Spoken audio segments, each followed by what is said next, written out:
दुनिया के हर खित्ते में बादशाहत, आमरीत और जमहूरियत जैसे कई मॉडल आजमाए जा चुके हैं, मगर इंसाफ, अमन और मुसावात आज भी नापैद हैं, क्योंकि इंसानों के बनाए हुए निजाम हमेशा उनके मुफाद तक महदूद रहते हैं, जबकि इस्लाम का निजाम खिलाफत इंसान नहीं बल्कि अल्लाह की हाकिमियत पर कायम होता है। पाकिस्तान इसी नजरिए के तहत वजूद में आया था कि यहाँ कुरान और सुन्नत सल्लल्लाहु अलैहि वसल्लम के मुताबिक एक इस्लामी रियासत कायम होगी, जहाँ इक़्तिदार अवाम नहीं बल्कि अल्लाह ताला का होगा और हुक्मरान सिर्फ अल्लाह और उसके रसूल सल्लल्लाहु अलैहि वसल्लम के अहकामात के पाबंद होंगे। मगर मौजूदा मुसल्लत शुदा फरसूदा जमहूरी निजाम न सिर्फ इस्लाम के दस्तूर यानी कुरान पाक की रूह से मुतसादिम है, बल्कि इस्लामी निजाम के नफाज में सबसे बड़ी रुकावट बन चुका है। मगरिबी जमहूरियत में अक्सरियत को ये इख्तियार हासिल है कि वो सूद,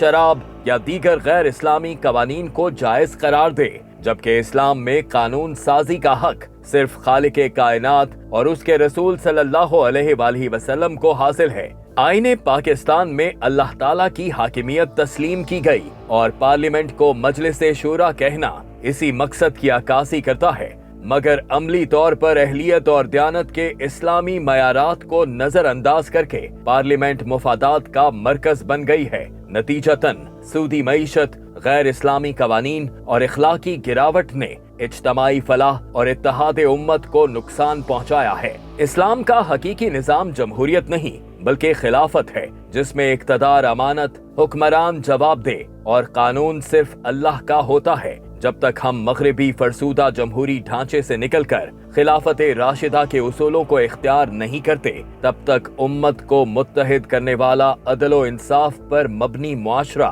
कायम नहीं हो सकता। आज उम्मत मुस्लिमा को फिर से उसी निजाम की तरफ वापस लौटना होगा जो नबी अकरम सल्लल्लाहु अलैहि वसल्लम और खुलफाए राशिदीन रिज़वानुल्लाह अलैहिम अजमाइन ने कायम किया था। अगर हम ईमान, इत्तेहाद और अज़्म के साथ खिलाफत के कयाम के लिए उठ खड़े हुए तो वो दिन दूर नहीं जब जमीन से न सिर्फ जुल्म और जबर के तमाम निजामों का खात्मा होगा, बल्कि उम्मत अमन, तरक्की और खुशहाली के साथ मुत्तहिद होकर उभरेगी।